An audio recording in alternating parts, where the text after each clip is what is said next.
शाम के अखिलेश प्रताप सिंह, आप तो कह रहे थे कि पकड़ेंगे नहीं, मार डालेंगे ये लोग, तो एनकाउंटर करना जानते हैं केवल। अब पकड़ लिया है तो आप कह रहे हैं कि साहब सीबीआई जांच कराइए। आपको पकड़े जाने से तसल्ली नहीं है? एमपी में पकड़ा हो कि यूपी में आएगा तो वही जहां आप हैं।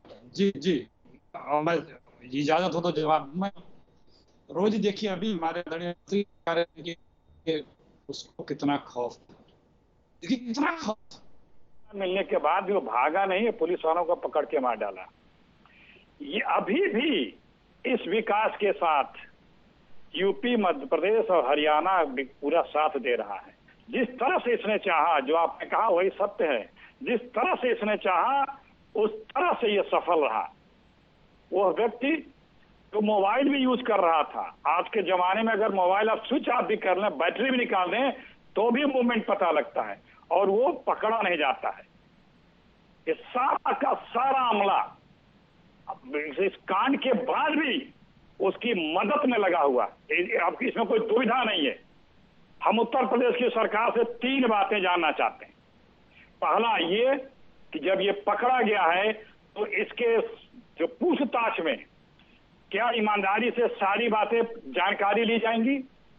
दूसरी बात, जो भी लिप्तता या जानकारी मिलेगी, जो भी लोग लिप्त होंगे इसके साथ, क्या उन पे ईमानदारी से कार्रवाई होगी। तीसरी बात, यूपी सरकार की एक योजना है मुकदमे विड्रॉ करने की, क्या इसके भी मुकदमे कहीं विड्रॉ तो नहीं किए जाएंगे। क्योंकि आप देखिए रोहित जी, वो चिट्ठी गायब होती है, वो एसएसपी जो वहां से थे वो चिट्ठी गायब कर देते हैं, जांच में पता लगता है कि वो चिट्ठी सही में लिखी गई थी, जो आईजी लखनऊ की जाके की, उस अधिकारी का सिर्फ ट्रांसफर होता है, उसमें कोई कार्रवाई नहीं होती है। उस वक्त अगर चिट्ठी लिखी गई तभी कार्रवाई हुई थी तो बहुत ये हमारे यूपी पुलिस के लोगों की किसी की जान नहीं गई होती। कितने 7-6 दिनों में हर कोई कह रहा है कि बॉर्डर सील है, यहाँ सील है, एक एक जप्पे चप्पे पे है, वो मोबाइल भी यूज कर रहा है, जा भी रहा है, वहां पहुंच भी जा रहा है, और जैसे वो चाह रहा है वैसे पुलिस के हवाले हो रहा है। और उसके बाद भी अभी भी क्या गारंटी। आपने कहा ईमानदारी से 3 सवाल आपने पूछे यूपी की सरकार से, उसमें आपका जोर ईमानदारी पे था सर। वो ईमानदारी की परिभाषा क्या है? जिसको प्रियंका गांधी सर्टिफाई करें वो ईमानदारी है, या जिसमें वो कहते कि मैं बीजेपी का मेंबर हूं, सपा का नहीं हूं, या कांग्रेस के किसी नेता से मेरा कोई रिश्ता नहीं था, तो ही ईमानदार माना जाएगा उसे? देखिए, ईमानदारी दिखती है इसमें। क्या आपको ईमानदारी दिखी कि सीओ के चिट्ठी के बाद कार्रवाई हुई? क्या आपको ईमानदारी दिखी कि जिस दरोगा ने मुखबिरी की तो उस पर क्या त्वरित कार्रवाई हुई, किन धाराओं में कार्रवाई हुई? क्या आपको ईमानदारी दिखी कि जब आईजी ने जांच भी कर लिया और वो चिट्ठी एसएसपी के यहाँ से गायब हो गया, उस एसएसपी को सिर्फ ट्रांसफर किया, उसमें ईमानदारी दिखी? क्या आपको ईमानदारी दिखी कि इतने जगह वो जा रहा है, आ रहा है, फिर भी वो पकड़ा नहीं जा रहा? किन किन लोगों का उसके साथ सहयोग है?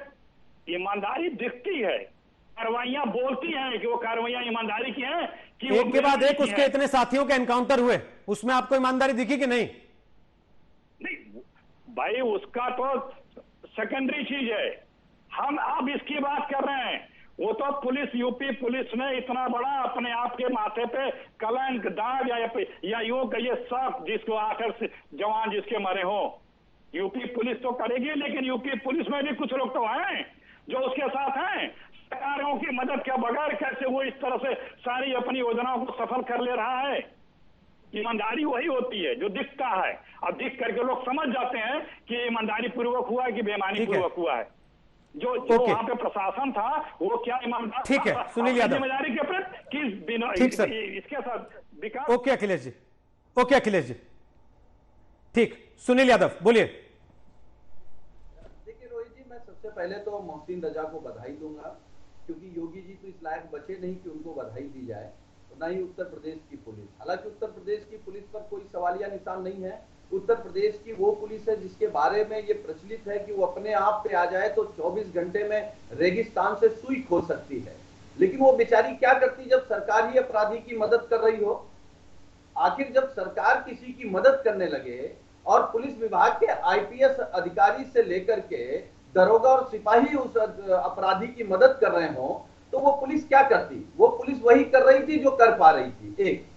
क्या मोहसिन रजा जी बता सकते हैं कि वो आतंकवादी 8 हमारे पुलिस जवानों को शहीद करने के बाद, मारने के बाद, अब तो उसने स्वीकार कर लिया कि वो जलाना भी चाहता था। इसका मतलब कितना आत्मविश्वास उसका बढ़ा था। उसने सटा के गोली मारी, कुल्हाड़ी से काटा, एक जगह इकट्ठा किया, फिर जलाना चाहता था और उसके बाद आराम से वो दिल्ली के रास्ते हरियाणा चला जाता है, हरियाणा से नोएडा आ जाता है, नोएडा से उज्जैन चला जाता है और पुलिस की 100 टीमें काम कर रही थी।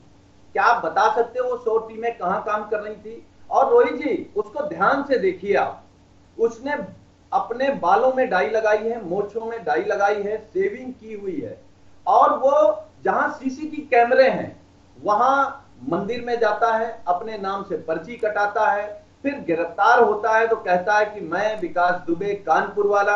आपने जो बात कही कि फूल वाला कुछ कह रहा है, सिक्योरिटी गार्ड लाखन यादव कुछ कह रहा है और वहां की पुलिस कुछ कह रही है और वहां के गृह मंत्री कुछ कह रहे हैं। वो वही गृह मंत्री है ना मोहसिन रजा जी जो कानपुर के प्रभारी थे। तो कनेक्शन तो अभी भी समझ में आ रहा है और ये भी समझ में आ रहा है किस तरीके से आपकी सरकार ने उसको आत्मसमर्पण कराया है। गिरफ्तार नहीं हुआ है वो, उसने आत्मसमर्पण किया है।